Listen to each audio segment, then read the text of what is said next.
দুর্নীতি দমন কমিশন কর্তৃক দায়েরকৃত মামলায় প্রফেসর ডক্টর মোহাম্মদ ইউনূস সহ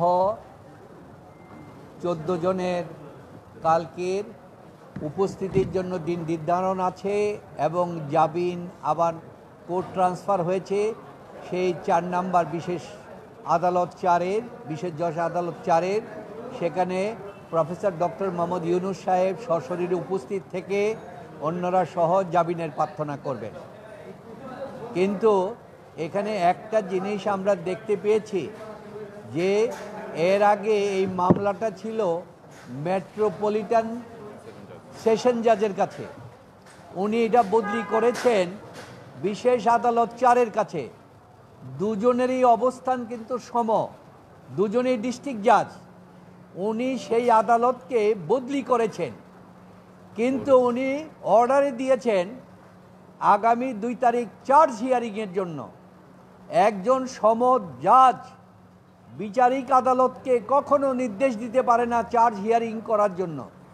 তিনি সেখানে বলবেন বদলি মূলে আপনার কাছে প্রেরণ করা হলো, আপনি বিচারের জন্য যথাযথ পদক্ষেপ গ্রহণ করবেন। কিন্তু তিনি অর্ডারে দিয়েছেন যে এই বিচারককে বলেছেন 2/5/2024 তারিখে চার্জ গঠনের জন্য উনি নির্দেশ দিয়েছেন। এই যে বিষয়টি, এটা আইনের পরিপন্থী, আইনের বরখেলাপ এবং একজন সমকক্ষের বিচারকের প্রতি অবমাননাকর এবং বিচার ব্যবস্থার প্রতি হস্তক্ষেপের শামিল। সুতরাং এইটা আমরা মনে করি এইটা ঠিক হয় নাই। আর সংক্ষিপ্তভাবে যে কথাটা বলতে চাচ্ছি আপনাদের কাছে, যে কালকের আগামী দিনের মামলার বিষয়বস্তু হচ্ছে যে গ্রামীণ টেলিকমের সাথে শ্রমিক ইউনিয়ন হাইকোর্টে কোম্পানি কোর্টে একটা মামলা করেছে কোম্পানি অ্যাবলিশনের জন্য এবং লিকুইডেটর নিয়োগের জন্য।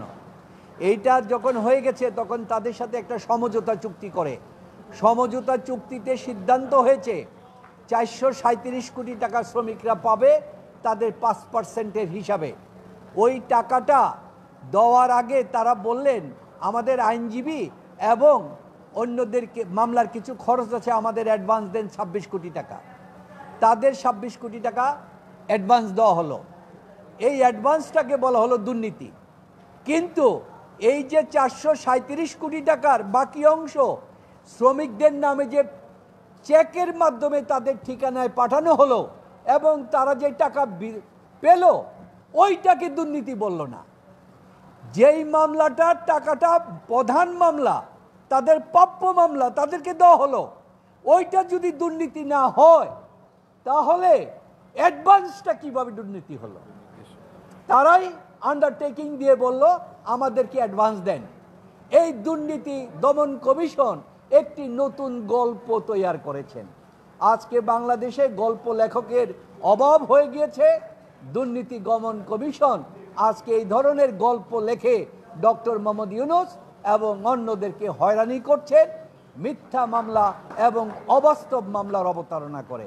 তা আগামীকালকে পরশুদিন আমরা আদালতে হাজির হব। ডক্টর মোহাম্মদ ইউনূস সাহেব সেদিন হাজির হবেন সকাল 10টায়, 11টা না, কারণ এই কোর্ট যেহেতু ট্রায়াল কোর্ট 10টায় উঠবেন, আমরা 9টায় হাজির হব।